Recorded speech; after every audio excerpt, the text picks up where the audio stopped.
Hello, everyone. Welcome to Next Level Humans podcast. I have a lovely guest today, dear Noelle. You know, if you have been following me, that I love beautiful and intelligent women, and she has both. She's both beautiful and both very intelligent. She's been doing amazing work. I'll let her first introduce herself, but my main question will be, how did you end up as a entrepreneur and also in the tech world, starting your career from modeling? I would love to learn more about your journey. It just sounds amazingly colorful and exciting. Well, thank you in the first instance for the compliments. I appreciate it. I well, it is any road in entrepreneurship, or I think if you're trying to be, or if you're reaching to be a next level human, I think it's always a bumpy road. It's not a smooth one. Certainly mine has been, and started quite early. My road into entrepreneurship, I actually, to your point, I started out as a model when I was about 13 years old. And for me, that was a wonderful way to start to travel the world, make my own money, cut my own cloth. And I think that actually some of those skills that I picked up as a young model, at the time I was with Elite, and I learned how to manage my schedule. I learned how to market myself. I learned how to engage and interact with different sort of customers. And I think that those skills, helped carry me forward. I started my first business when I was in university, and I moved over to London to do my uni, and I had the right idea at the right time. That business did pretty well, and I sold that when I was in my mid 20s, and Yeah, then can you talk about that company as well? What was the journey? How did you start? Because I do work with a lot of women entrepreneurs, and I'm dedicated to helping, especially women entrepreneurs, grow their businesses and expand their influences as well by mastering their minds, their brands, their selves. And I see you're doing all of that. And I have a lot of women followers as well, which would love to hear about your journey from the start, like from the scratch, like with the idea and then on, and how you sold the company. yeah, I'm delighted. Well, at the time, there was an influence in my life. Her name was Tamara Mellon, and she was the founder of Jimmy Choo. And uh, uh, she had a lot of influence on me, and I saw how she approached her business. In fact, when I was in uni, I wrote my dissertation on Jimmy Mm. Choo, which she helped to inform. And there were certain one thing in particular that I learned from Tamara that I carry forward pretty much every day, which may resonate with some women in listening, is she would say, "Feel the fear and do it anyways." And my most recent mentor, her name is Kim Perrell. Kim is a two-time bestseller, 9 times founder, invested into 100 businesses. And Kim often says, if you get comfortable with being uncomfortable, and if you are not a bit scared and you're not a bit uncomfortable, you are not growing. So that's a red thread I've seen with some of the incredible female founders I've been around. I'll certainly say I was out of my comfort zone starting a company in my 20s at uni. But another thing that I've learned is timing is 95% of it. Yeah, And yeah.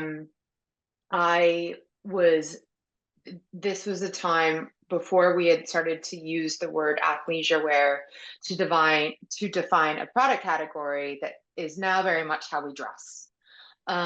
What I saw was a gap in the market between your sort of juicy coutures, if you will, those Hmm. track suits, Hmm. and then some of the women that I knew and aspired to be like the style that they would want in their everyday life. So I Yeah. created something that was just the right thing at the right time, and that's consistently been where Mm. I try to hit, with the clients that I work with. It's not about having the most innovative or progressive idea. It's about having something that is just literally a At that centimeter away moment. from, Yeah. yeah, from mass adoption.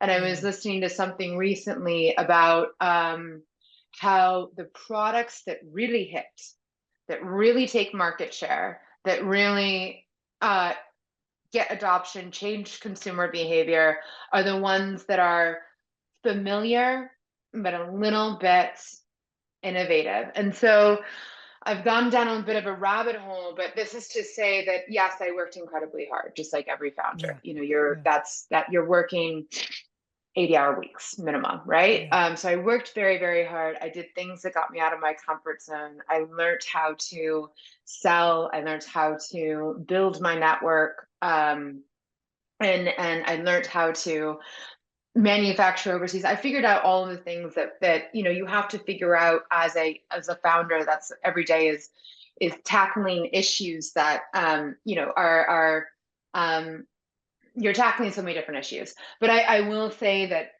because I nailed the timing, I was able to grow very quickly. Yeah. Because you And already had the discipline. Already you already did learn the importance of organizing your schedule and yes, organizing your and time. That's I would yeah. I would totally take that forward. The modeling experience, then into the company.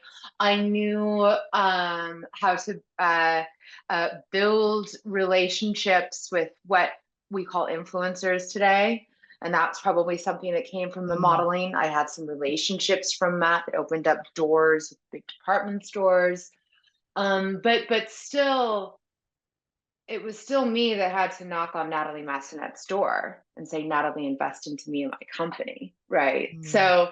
So I think there's Yeah. there's there's something I've also learned is not being scared of rejection. And a lot of people worry about what others think. They worry about rejection. They worry about failure. And that's what holds back a lot of people. That's also something that I've learned from some of the female Yeah. entrepreneurs that I've worked with. Yeah, I think what you said about being out of your comfort zone, and that's like the rule for growth. And that is what being a next level human is all about. It's not even being comfortable with stress. I think it's asking for more stress, which leads to growth. If you're not stressed enough, you create the stress. If you're not Yeah. growing fast, it's like if you don't, like you said, fear. Of course, it's like if you are not fearful of what you're doing, if you're not fully risking taking risks, you're not growing and you're not succeeding. So that's kind of like the rule of the game we all had to learn at one point in our lives to become It the next level humans. And that's kind of like in all areas of our life. It's I think this is true for health and wellness and well-being. It is true in business, it is true in family relationships. It's like to keep on growing, to keep on evolving, you need to be able to get out of your comfort zone. And there's a saying I usually tell to my students: doing everything you can with everything you got, then yeah. you succeed. Because if you're doing everything you can with everything you got, then all those rejection and this and that, it's not important at all. Like maybe asking ourselves, am I doing everything I can with everything I got? And I see that you did that. Well, thank you. Thank you very much. And I think when I also love beautiful women who are ambitious, who are out there achieving and up leveling. And I think that when you have gifts, and particularly women, I've seen a lot of women who are blessed with being beautiful and they've taken an easier path. What seemed like an easier path, because it's not that easy when you're not meeting your potential. Yeah, and Um, I think every situation in life has benefits and drawbacks. So I think beauty sure. also has some drawbacks. You can be very misled and yeah. Totally. Absolutely. I agree. And so I think also to build on what you were saying about risk in your personal life and growing as women, we are, I believe, naturally more risk adverse than our male counterparts. And it was really only recently in my life where I said, actually, there's a Diane von Furstenberg quote that I love as well. And she says, I wanted the life of a man, but in a woman's body. And to do that, I had to take risk.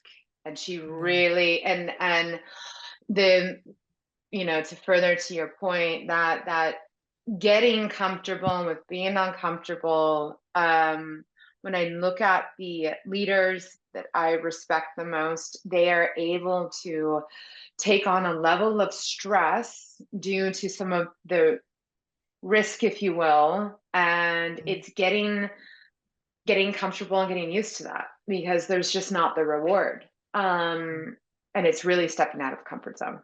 yeah. Yeah. And it's all about the vision. So I'm gonna ask you about your vision and your vision for yourself for the future, the vision we like because to be an entrepreneur or just just let's come back to in the most basic terms, humans, for a human to be successful, for humans to reach their goals, they need clear visions.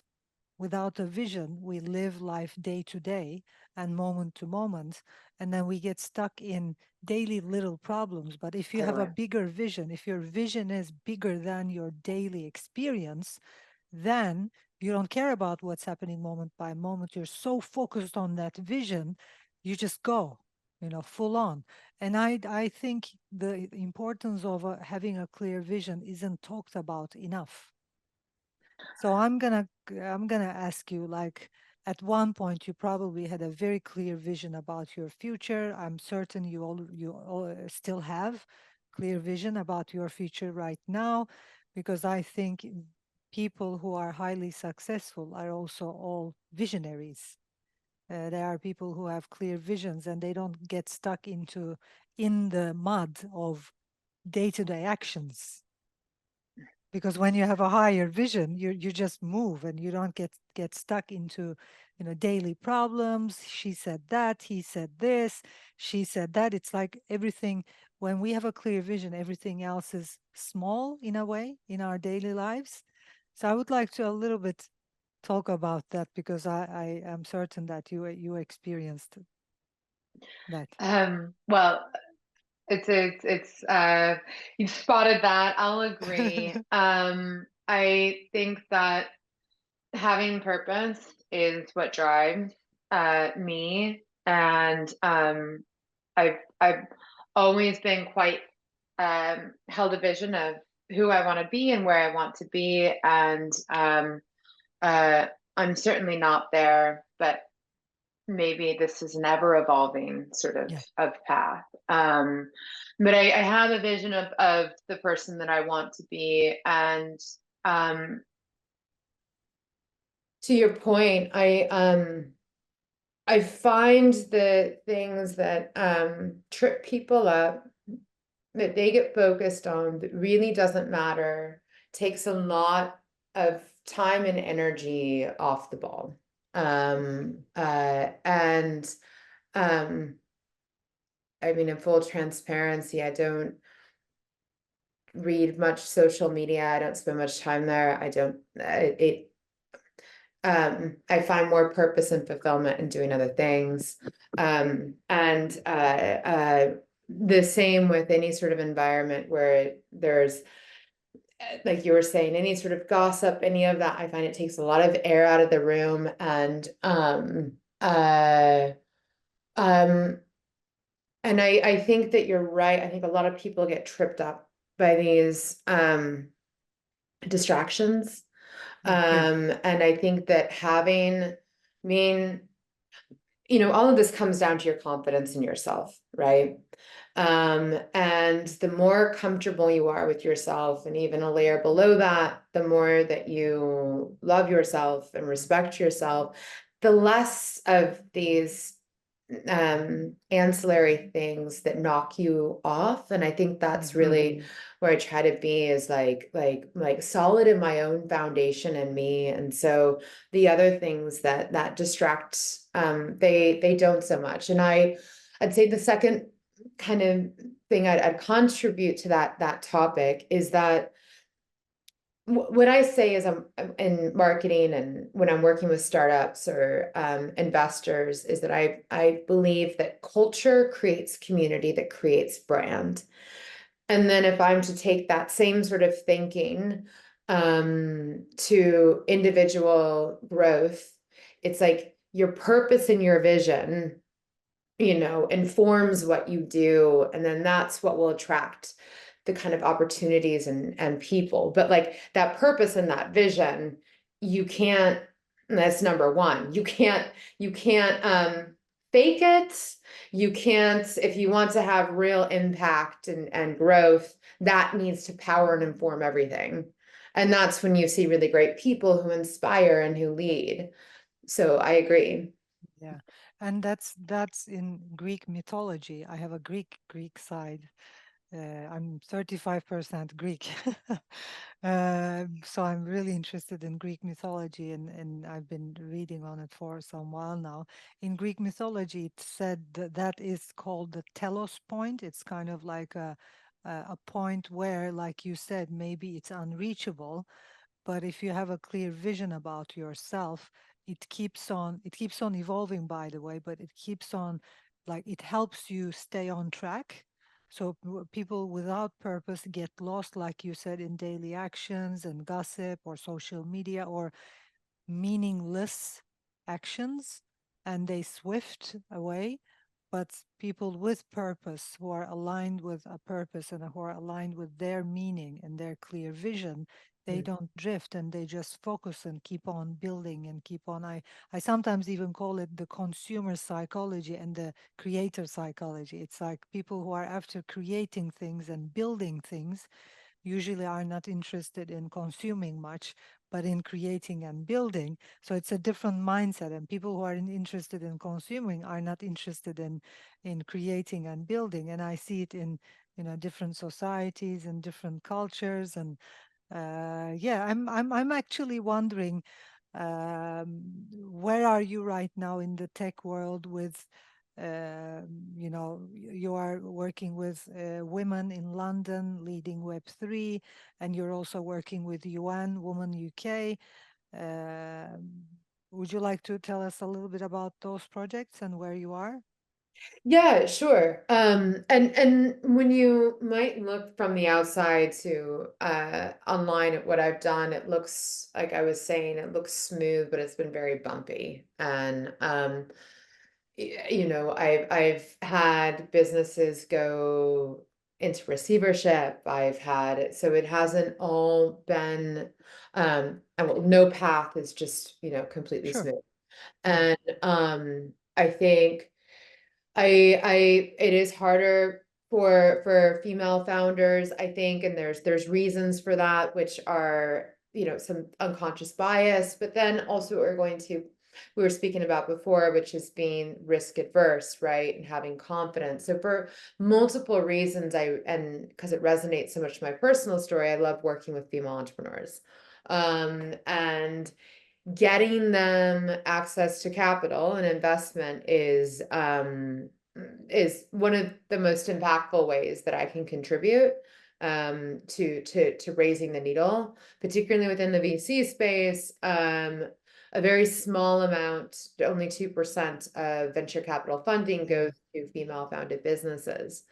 So my work with groups like London Women Leading Web3, which is a community of uh, female founders and builders in the innovation space, and then my work with UN Women, which is particularly about helping to get tech into the hands of very underserved Mm. young women globally, is all about like access to tools, as access to technology, access to money, right? Mm. So that ultimately women get the opportunity to build a future for themselves with some independence. And then that's a great ecosystem you're creating, because the more women that build, the more that have exits, the more that have liquidity, and then we're increasing the capital Mm. allocators that are female as well.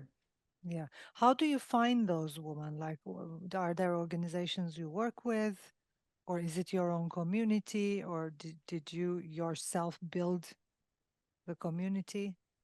I mean, well, so I've built a community myself across, Mm. um, women within the investment space, women who are builders, women who are corporate and side. And so if you mean how do I help women get access to capital and And how do you choose what's the filtering process? I mean, like, how do you choose the woman you would like to help and support, and basically where do you find them? Because I'm also an angel investor, and I've been investing in some startups as well. We have an AI fund in Turkey.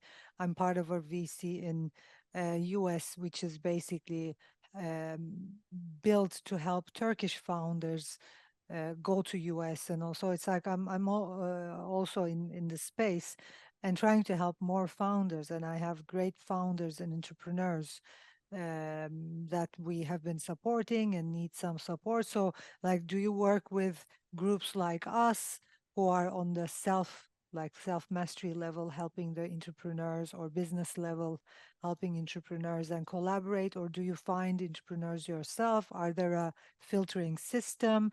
got So it. maybe because I'm certain that this podcast will be listened by many entrepreneurs, women entrepreneurs as well.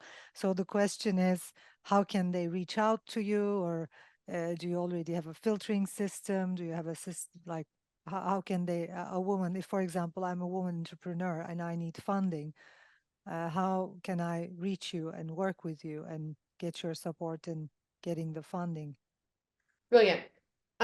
So first of all, I'm on LinkedIn. I'm open to anyone making an approach, and I'm happy to quarterback, if there's an opportunity that I think someone in my network who's an angel or VC might be interested in. Um, I have a network of VCs that I've built over time, that I've built credibility and trust with, and that I know which ones might like what kind of deals, Mhm, mhm, some, whether it be a consumer product or it be a B2B product or it be within health or, you know,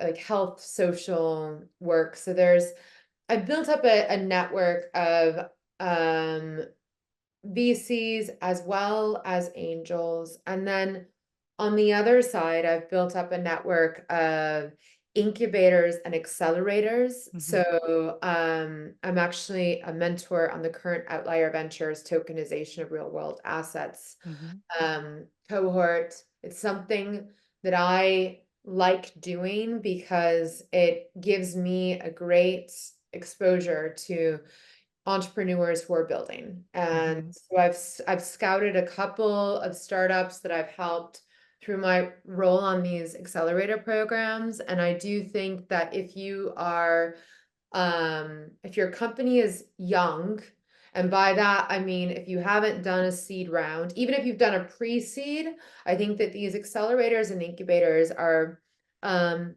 a really great idea. And the ones that I've worked with, like Outlier Ventures, AWS, Amazon's accelerator, they help you get pitch ready. And then they help to put you in front of their network of investors. They're competitive, right? So I think Outlier accepts 1 to 2% of applicants. It's like a Y Combinator. But you've got quite a few. And I mhm, think that if you're where I see, because I do through my network, I get a lot of introductions and to young founders for advisory roles, for investment support. I think these accelerators and incubators can be really great in honing in your pitch, Hmm. which is key. As you know, Yeah. they've an investor's made a decision in the first 5 minutes whether they want to invest or Yeah. not. As recently at a family office pitch day, and there were, I don't know, a dozen startups that I saw go on stage, and none of them, they all could have benefited from a little bit of coaching.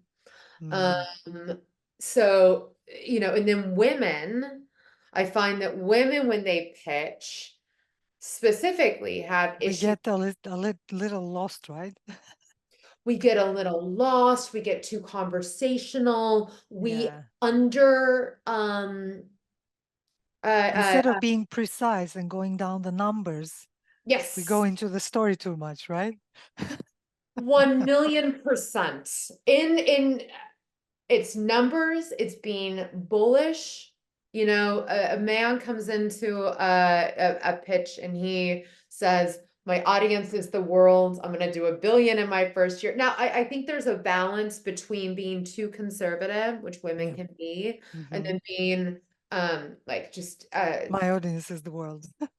right, right. But it needs to be something that, I mean, especially if you're pitching to a VC, they need really, really like a strong growth trajectory for it to make sense for them. Yeah. So Numbers. I think that there's a lot of startups and a lot of founders that before they even get started, they could probably use some help to get sharper. And that's why I like the accelerators and incubators, as well as I think as a founder, you need a community around you. You really do. Yeah. And Yeah. I invest into the women's groups and communities because they've invested into me. There's no occasion where you just get for not giving. You need to, Yeah. right? Yeah. And I've given over my career to women who some of them have gone on to be incredibly successful.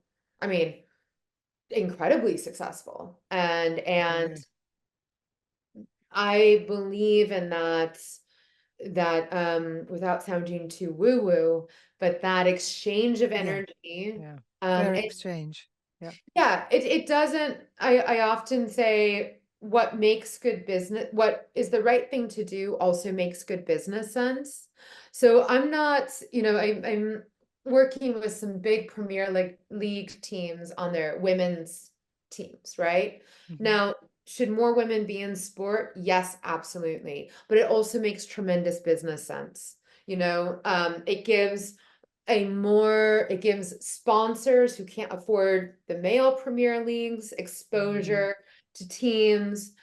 So I kind of lead my life by that, which is the right thing to do, makes good Mm. business sense. Yeah. And we Yeah. need more female founders because half of the world is female. And I Yeah. think that there should be more that women know how to build products for women. And Yeah. so when I approach conversations and I want to unlock some sort of commercial opportunity, it's always for women in business, it's always framing it up as Hmm. it's not just the right thing to do, it also makes good business sense. And I think that Yeah. that's how I've been really effective in building partnerships and getting investment is Yeah. Yeah. Lovely. Yeah, I'm working more on the personal level because I'm certain that without having a clear purpose and knowing your big why, and without aligning your business with your three, four top values, there's no way you can succeed. It's like if women or men, if you want to be unstoppable and just, create a sustainable, meaningful business, I think it comes from a purposeful mindset. It's like if you love what you're doing, if you do what you love, you become unstoppable because you can't wait to wake up in the morning and do business. You can't wait to wake up in the morning and to get in front of the screen and do all those meetings. But if you're not aligned with that purpose and values, if you're just creating a business with a conditioned mind, with it has to be like this, it has to be like that, and with without an innate wisdom or connection with yourself, it's I don't think it's possible to force ourselves into doing things for a long time. And entrepreneurship and being a founder is the journey of a thousand pitches, as you know. You gotta, pitch, pitch, pitch, and you gotta stay inspired and inspired, inspired. And to stay inspired, we need a clear mission. So I'm basically helping founders and entrepreneurs on that level so that they can reach to their highest potential, so that they can create meaningful businesses around their talents and their uniqueness. Because I think, of course, having more entrepreneurs, having more founders are important, but you probably also, I'm certain that you noticed like a founder or an entrepreneur who is led with a clear purpose, it just vibrates at a very different level when he's on stage, when she's on stage. It's like when you see someone truly inspired with what they're doing, it's just so seen, it's out there, and investors want to invest in these people. So it's kind of like I get founders and entrepreneurs investment ready in themselves, in like I lead them into mastering themselves, their minds, and help them get investment ready as an individual, because I also think investors invest in uh, founders themselves. Of course, numbers are important, but that's also very important. So that's my expertise.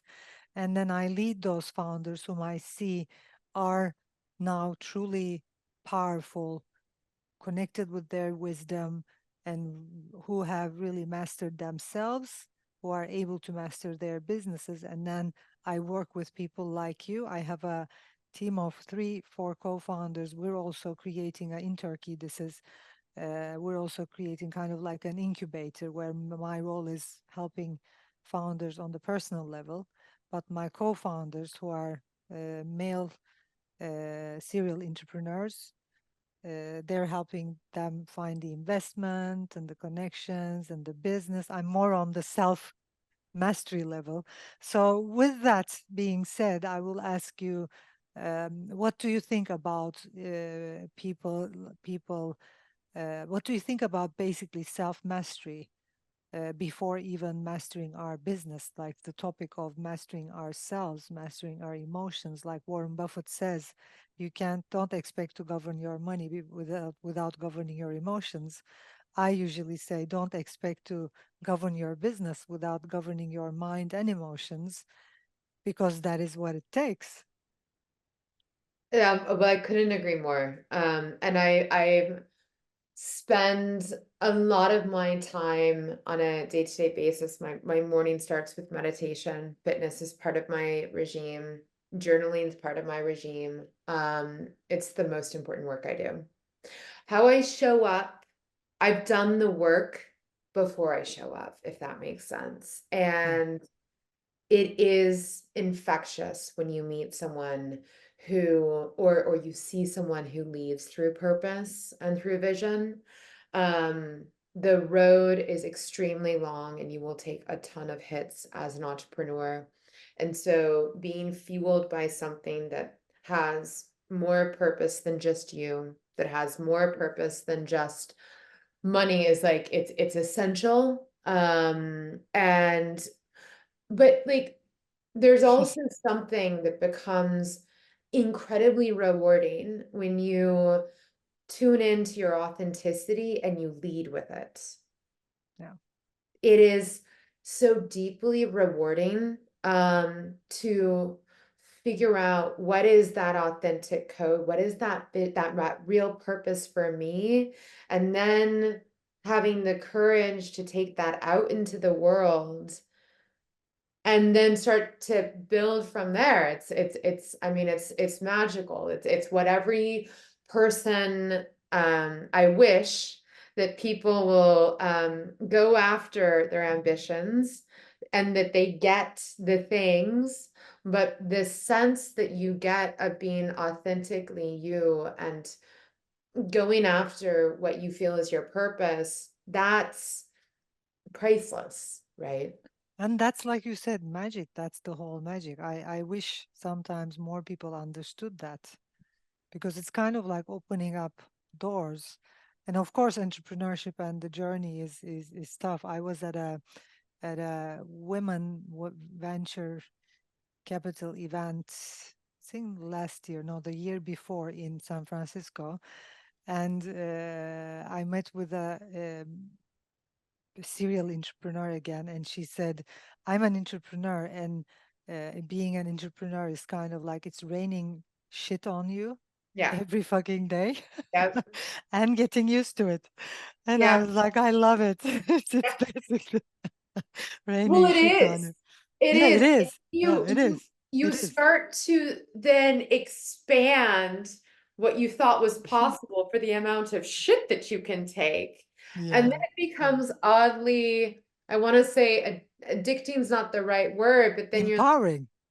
well, No? right. And then you start to inspire yourself like, wow, well, if I can just stretch a little bit more, and and that's that's what we as humans we want to always grow. Like I think Yeah. I really do believe that, and especially to go back to what you were saying about the creators, those that are creators, and I've never heard it framed up as the consumer and the creator, like um that dichotomy, but I actually completely see and I'm on board with that analogy. It's when you're a creator, you want to continually create and you have a drive for that and you have a drive to continually grow as part of that process. Um, and so, yeah. Yeah. Yeah. Yeah, thank you. It's been such a journey with you that I loved every minute of it, and I'm sure our listeners also loved it. And I would like to ask you one last question. Of course, before asking you if you want to add anything else, would you like to add anything else?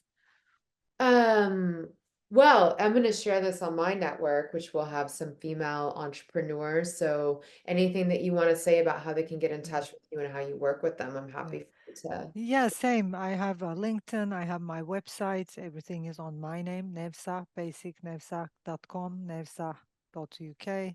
So because I've been doing this business for over 25 years, I'm pretty old, huh? My website still is a website of just 5 letters, which is not easy to find, and it's on my name. But because we built it in the early days of the internet, which you could still, when you could still find 4 letter, 5 letter websites, which is probably now impossible. For less Uh, than a few y- million, yeah, yeah. yeah. And so my last question would be, what are some key learnings from your career that you wish you had known earlier? Like, what would yourself now tell yourself, which is your 20-year-old self, your 30-year-old self, when you, if you had the chance to go back and give yourself a message, what would you say? What are these learnings? Of Oh, course, around leadership, business, life in yes, general. there's a lot. I'm not a person who says there's no regrets in life. I do have regrets, and there are things that had I adopted them sooner, would have saved myself a lot of time, heartbreak, money. I I would think love to know. I'm a obsessive learner, so I'm like, what did you learn? I want to listen. so you were saying about Greek mythology, and I like the archetypes. I think archetypes are a way of framing our thinking in a very creative way, which sometimes can get down to really subconscious thoughts and beliefs. I think for a lot of my early career, I was misled and I was maybe a little bit of, I was overly optimistic. And I would have really benefited from a mentor that I could have worked with on a day-to-day basis, who had weathered a few more storms that I didn't need to weather myself. Mm, And I think, I guess, kind of bouncing off of that, a mentor is the power of a great mentor is, it can't be like overstated. And I think that there's people are resistant to ask for mentorship because they think that, you know, it's the person will be too busy. Maybe they don't have the confidence to even in the first place ask. And I wish that I had gotten a mentor that I could have worked with in a more close way day to day. I think that I could have avoided some of the problems that I came into. Mm. Um, and my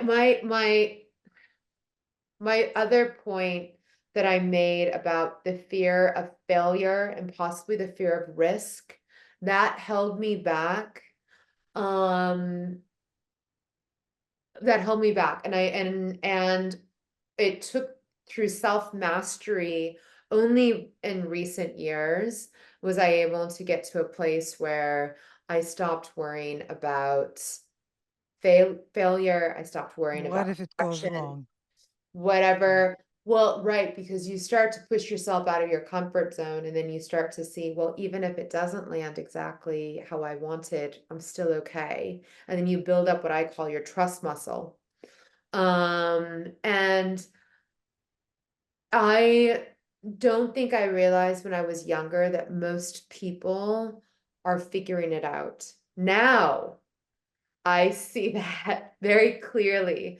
Most people in the roles that they're in are just figuring it out and are somewhat winging it. When you realize that, Yeah. it's very empowering. No big deal. Yeah. Yeah. Yeah. Yeah, I love it. And I love the word trust muscle. Yeah, Mm. we build our trust muscle as we go along. And like you said, maybe also understanding that failures are taking us to the next step. It's kind of Failures are like, taking us to the next step, and most of them yeah, aren't deal breakers. In fact, they're none really are, right? yeah, Um, lessons. they're lessons, and as long as you're not operating out of integrity, then you bounce back and you recover. That's something that you have to get so used to being an entrepreneur, right? Yeah.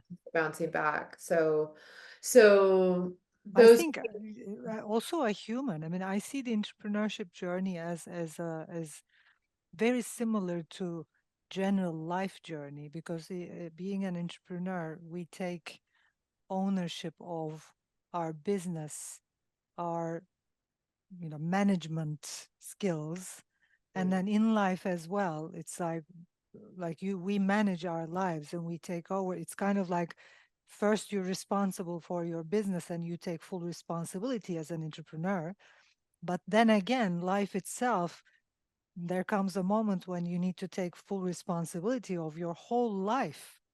And if you have, if you have a relationship or a marriage or maybe children or not, it's kind of like the idea of being self-reliant, like being reliant on yourself, self-reliance and self-responsibility.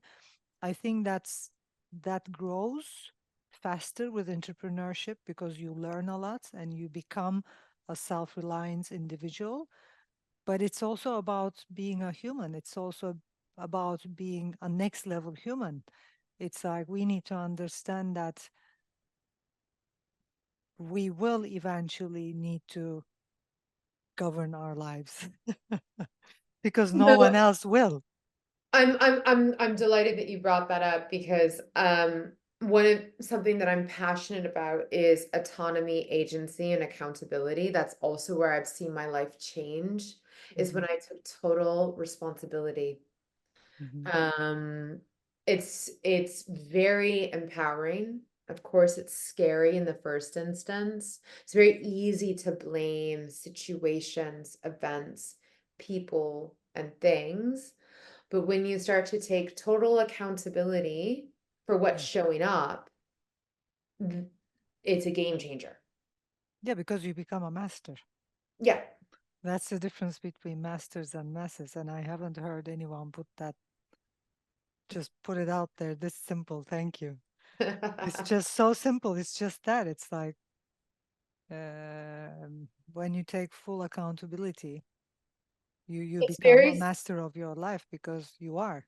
Then you say, I'm the queen or the king. It's like I am responsible, and that's the highest level of mastery. That's the highest level of empowerment. It is, and it's not how we're conditioned to necessarily show up. And so it we live in a culture where it to me it seems that we blame or we